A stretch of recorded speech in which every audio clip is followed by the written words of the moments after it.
They called him Kanuni, the lawgiver. But behind the iron laws and gilded palaces of Suleiman, the Magnificent, lay a world ruled not by justice, but by desire, obsession, and horror.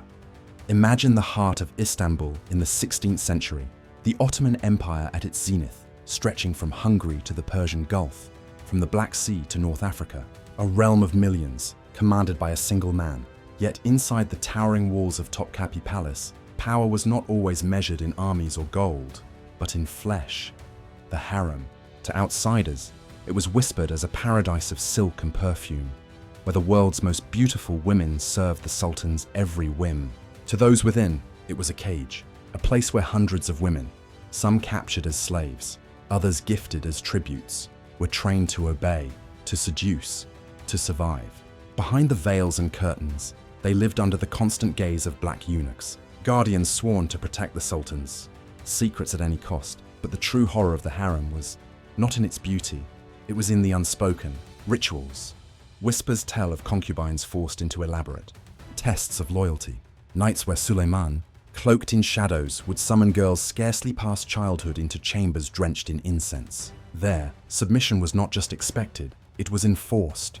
Failure meant banishment, or worse, strangulation with a silken cord, the preferred Ottoman method of execution.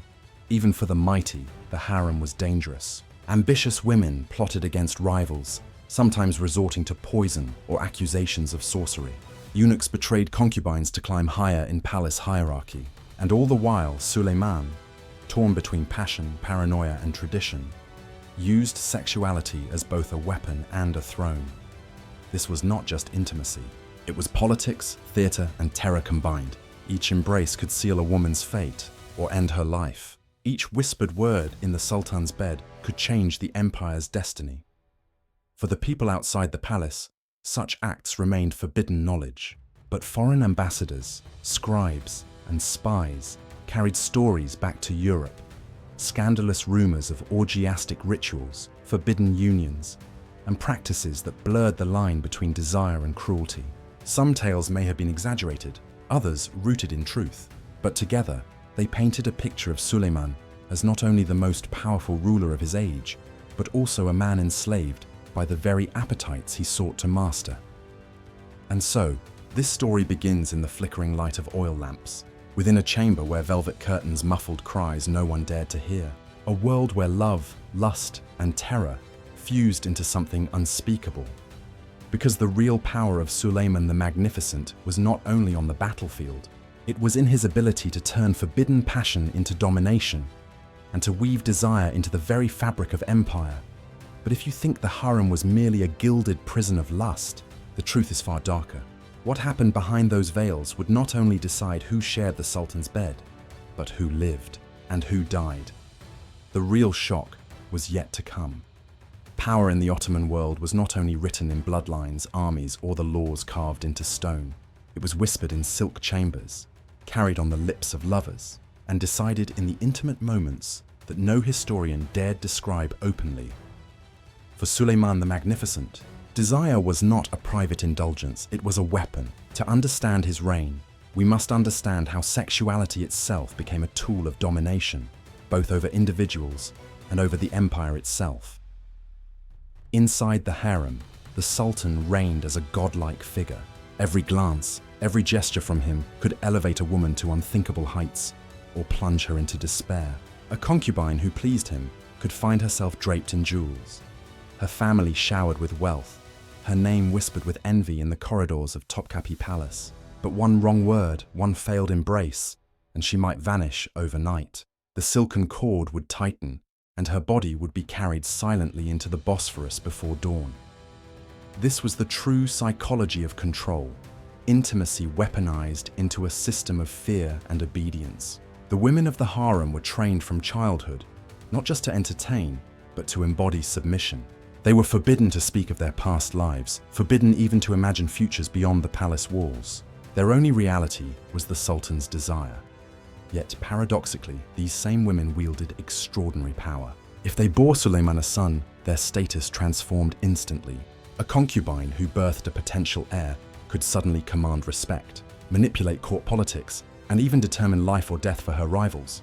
And so, Beneath the surface of passion, the harem was a battlefield of seduction.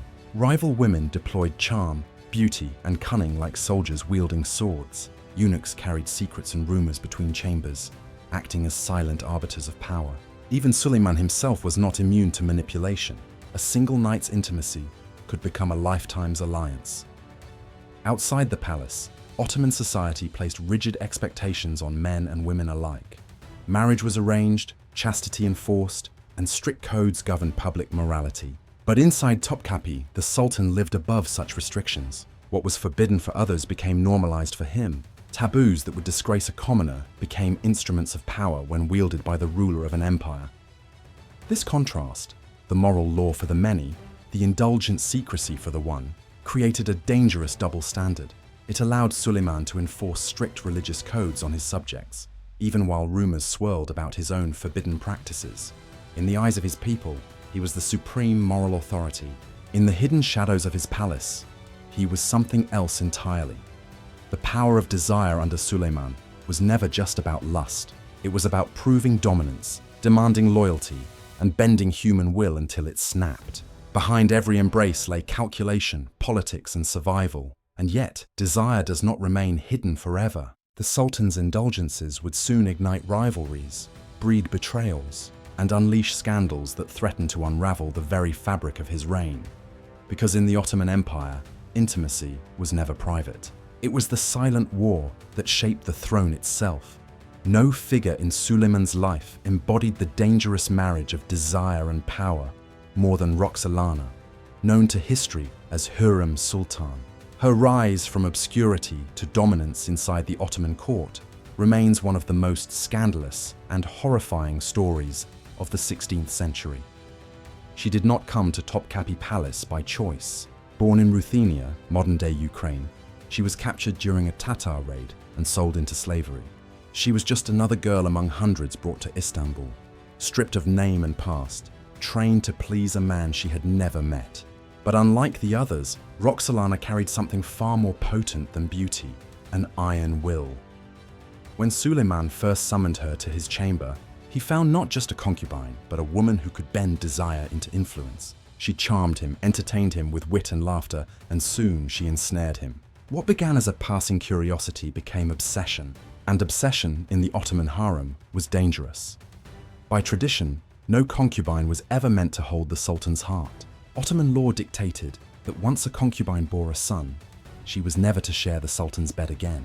This rule ensured that no woman could dominate the harem, no single mother could wield influence over succession.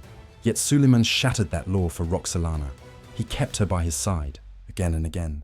She bore not one child, but 5. And with each birth, her power grew. The scandal spread through the palace like wildfire. How could the Sultan, guardian of Ottoman tradition, discard centuries of custom for one slave girl? Rival concubines seethed with jealousy. Eunuchs whispered warnings. Even Suleiman's mother, the formidable Valide Sultan, is said to have despised Roxalana's grip on her son. And then the blood began to flow. One by one, Roxalana's rivals disappeared. Some were quietly strangled, others accused of witchcraft, banished to distant palaces where they would never be heard from again. The most infamous victim was Mahidevran, Suleiman's earlier favorite and mother of his eldest son, Mustafa. Once the likely heir to the throne, Mustafa's fate would become entangled in Roxalana's schemes. For Roxalana understood that desire was not enough. If her children were to inherit the empire, Mustafa had to be eliminated. And so she whispered in the Sultan's ear, accusations of rebellion, treachery, secret plots against his throne. The more Suleiman loved her, the more he believed her words. In time, those whispers would drive him to order Mustafa's execution, an act so shocking that even his soldiers wept at the sight. A father strangling his own son, all because of the silent war fought in the harem. This was not simply romance. This was the most intimate scandal of Suleiman's reign, a forbidden devotion that rewrote laws, broke traditions, and drowned the Ottoman dynasty in blood. And yet, Roxalana's story was only the beginning. For every embrace between sultan and concubine had consequences, and the empire itself would soon feel the weight of these secret passions. Because when love becomes obsession, and obsession turns into paranoia, the line between intimacy and empire disappears. In the Ottoman Empire, The battlefield was not only lined with soldiers and cannons, it stretched into the silken corridors of Topkapi Palace. There, the true wars were fought not with swords, but with seduction, whispers, and the unseen weapons of desire. Suleiman's obsession with Roxalana unleashed a storm of political intrigue. By breaking tradition and elevating her above all others, he shattered the delicate balance of the harem, turning it into a crucible of ambition and betrayal. What was once a private space of pleasure became a theatre where empire and intimacy fused into one. Every night spent with Roxalana was a decision with consequences. Rivals of the harem aligned themselves with military generals, religious clerics, and foreign ambassadors, hoping to leverage their alliances to weaken her. Eunuchs, those silent guardians, became the spies and messengers of courtly conspiracies, carrying information between the sultan's bedchamber and the political factions beyond the palace walls. And yet, Roxalana thrived. She was not content to be a concubine. Through Suleiman's favor, she gained unprecedented power, eventually marrying the sultan in a formal ceremony, an act unheard of in Ottoman history. For the first time, a slave woman sat not only as his lover, but as his legal wife. The scandal was seismic. From that point forward, politics and sexuality became indistinguishable. Suleiman's advisors grumbled in secret, fearful of Roxalana's sway. Foreign courts spread rumors that the Ottoman Sultan had been bewitched by sorcery. Religious scholars debated in hushed tones whether Suleiman had defiled sacred law. And in the provinces, whispers grew louder, that the empire was no longer ruled by the Sultan, but by a woman who had risen from nothing. But Roxalana was not alone in wielding sexual power. Others in the palace played their own dangerous games. Eunuchs, though mutilated to prevent desire, found political strength in their proximity to the Sultan's private world. Their control over which concubines reached his chambers gave them invisible influence over succession itself. A favor whispered at the right moment could raise a woman to prominence, or doom her to obscurity. This system of desire and conspiracy bled into broader politics. Alliances in the harem mirrored alliances in the empire. A concubine's rivalry could spark a military purge. A whispered accusation of disloyalty in the Sultan's bed could result in generals being executed, provinces destabilized, and treaties broken. And at the center of it all was Suleiman, man, ruler and prisoner of his own desires. His heart was entangled with Roxalana, his judgment clouded by passion, and his throne destabilized by the very practices he refused to abandon. The most tragic consequence was yet to come. Roxalana's maneuvering, Suleiman's paranoia, and the deadly politics of the harem would lead to one of the most infamous executions in Ottoman history, the death of Prince Mustafa. This was no longer simply a tale of scandal. It was the slow unraveling of an empire's stability, born from the silken sheets of the Sultan's chambers. And while the harem was consumed with plotting and betrayal, the people outside the palace looked on with awe and fear. For them, these forbidden practices were not only shocking, they revealed the terrifying truth that the fate of millions rested not in law or faith, but in the hidden desires of one man. While the intrigues of Topkapi Palace consumed the lives of concubines, eunuchs and rulers, the ordinary people of the Ottoman Empire lived by a very different code. For them, sexuality was bound tightly to religion, tradition, and survival. The gap between the Sultan's secret indulgences and the lives of his subjects was vast and dangerous. Marriage in Ottoman society was considered sacred, a contract not just between husband and wife, but between families and communities. Women were expected to remain chaste until wedlock, and adultery could bring ruin or death. Men too were bound by honor, though polygamy and concubinage were tolerated in limited forms. For the vast majority of Ottomans, intimacy was governed by necessity, the duty to produce heirs, the need for companionship, and the strict guidance of Islamic morality. But in the shadow of Topkapi Palace, these rules dissolved. The Sultan, as the shadow of God on earth, lived above the codes imposed on his subjects. His harem was not a home, but an institution, carefully designed to reflect both his power and his hidden appetites. For ordinary people, the harem was both myth and terror, a place they could never see, yet one that shaped their empire's destiny. The double standard was glaring. A farmer's daughter could be stoned for dishonor, while within the palace walls, young women were trained to seduce. A merchant's wife might face shame for even suspected infidelity, while the Sultan entertained hundreds of concubines without question. The hypocrisy was not lost on the people, though few dared to voice it aloud. For enslaved women, the divide was even sharper. War and conquest fed the Sultan's chambers. Captives from Eastern Europe, the Caucasus, and beyond were torn from their families and thrust into the Ottoman harem system. For them, intimacy was not choice, it was survival. A single night with the Sultan could elevate them to safety or condemn them to oblivion. In this world, desire was currency, and their bodies were the empire's coin. Gender roles, too, were warped by the palace's practices. While the Sultan's authority seemed absolute, the women of the harem influenced politics in ways unthinkable to ordinary Ottoman wives. This was the paradox. Women outside the palace were silenced, restricted, and bound to obedience, while those within the harem, if they played the dangerous game of seduction and intrigue, could shape the empire itself. These contradictions bled into everyday life. Tales of the Sultan's indulgences spread in markets, coffee houses, and caravanserais. Some admired him as a virile ruler blessed by God, while others whispered that his excesses cursed the empire. Travelers and foreign envoys carried these rumors back to Europe, painting lurid images of Ottoman depravity that reinforced Western fears of the terrible Turk. Yet even as the people lived under strict moral codes, they could not escape the influence of the harem. Every decree, every succession crisis, every military campaign was tied, in some hidden way, to the politics of desire behind Topkapi's walls. And soon, when scandal boiled over into blood, the empire would learn just how deadly the Sultan's private passions could become. For the story of Suleiman's reign was not just about his public conquests, it was about how the most intimate acts shaped the fate of millions. For years, whispers haunted the corridors of Topkapi Palace, whispers of rivalry, of manipulation, of a son who might one day rise against his father. Those whispers would converge on one name, Prince Mustafa, Suleiman's eldest and once beloved heir.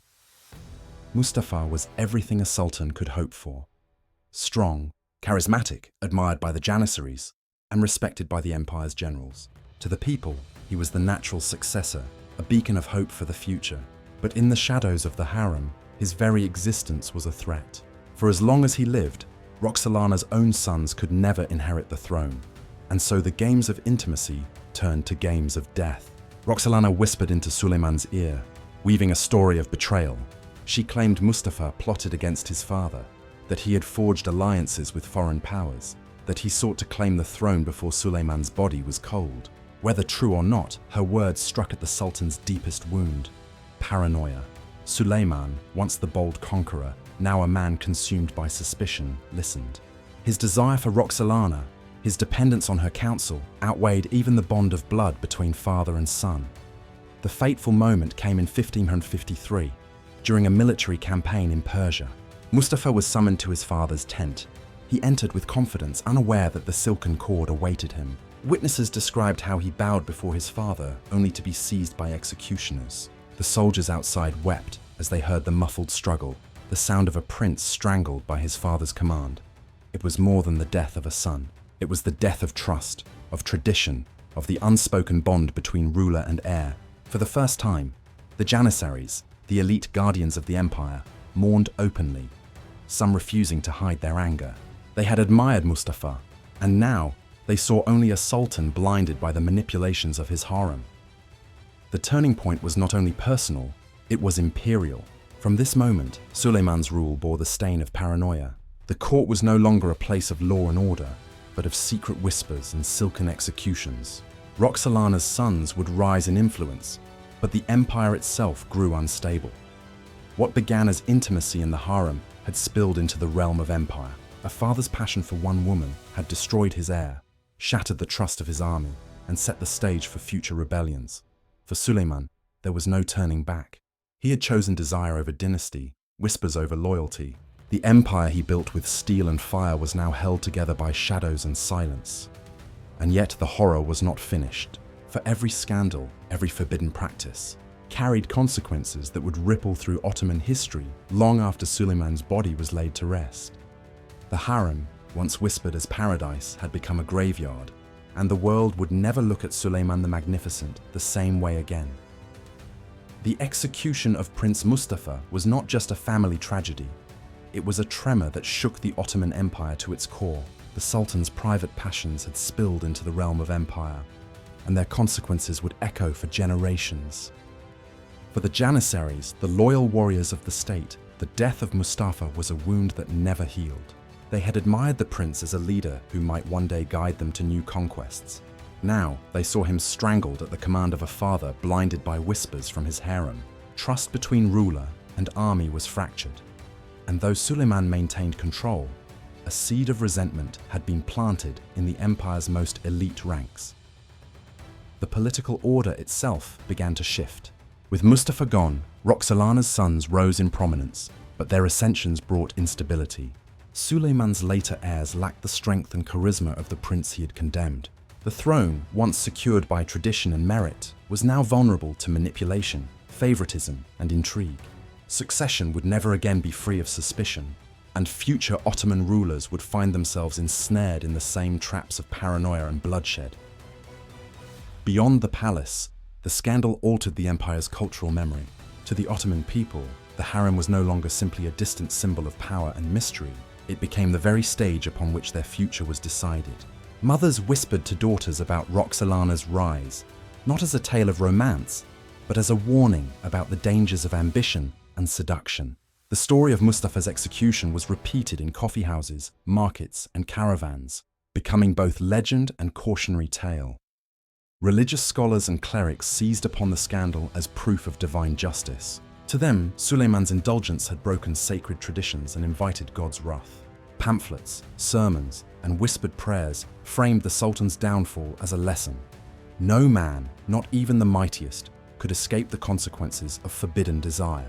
Over time, conservative elements within the empire pressed harder for restrictions, attempting to tighten the moral codes that Suleiman himself had violated. Even beyond Ottoman borders, the scandal left its mark. European envoys, merchants, and spies carried stories of Suleiman's excesses back to Venice, Vienna, and beyond. To Christian audiences, the tale confirmed their darkest fears about the Oriental despot, a ruler enslaved by lust, ruled by women, capable of killing his own son in the name of passion. These lurid accounts fed the European imagination, painting the Ottoman court as a den of exotic corruption, fueling propaganda that would persist for centuries. Archaeological records, letters from ambassadors, and court chronicles still preserve fragments of these events. They are scattered and contradictory, some describing Roxalana as a cunning sorceress, others as a devoted wife. But together, they testify to a truth that cannot be erased.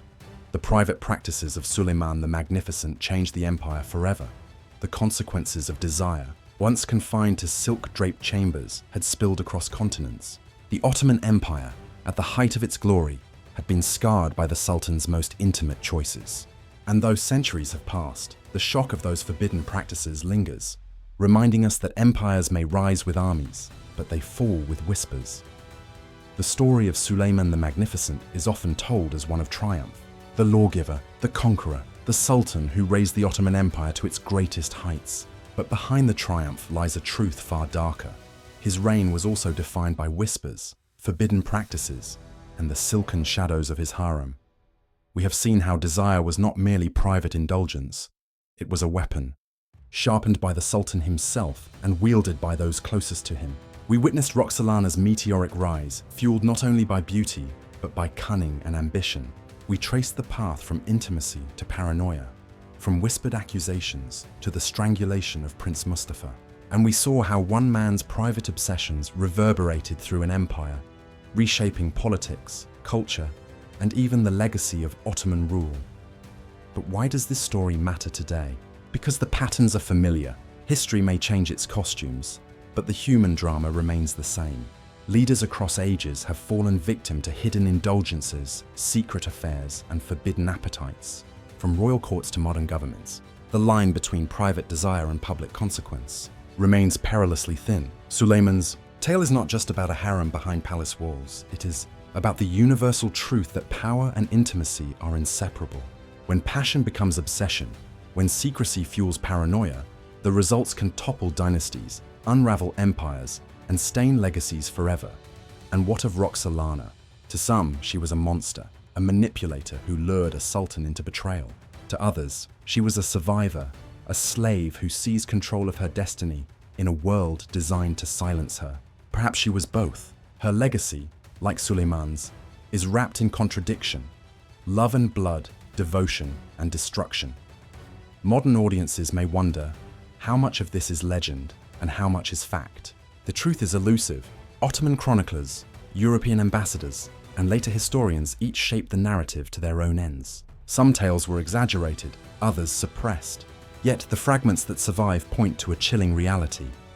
Suleiman's private life was far from the golden image carved in stone. And so, we return to the question that has haunted this journey. What secrets lie buried in history, hidden behind walls of silence and shame? For every Suleiman and Roxalana, there are countless rulers, queens, priests, and warlords whose forbidden practices shaped the destinies of nations. We may never uncover them all, but the shadows they cast remain. As you reflect on this tale, consider the fragile boundary between desire and duty, between intimacy and empire. If you had stood in Suleiman's court, what would you have done? Would you have dared to speak against him, to challenge the whispers of his harem? Or would you, like so many, have remained silent, praying the silken cord never found its way to your throat? The Ottoman Empire may be gone, but the story of its most magnificent ruler lingers, dark, forbidden, and unforgettable. And it leaves us with a question that reaches across centuries. What other secrets still lie hidden in the shadows of history, waiting to be revealed?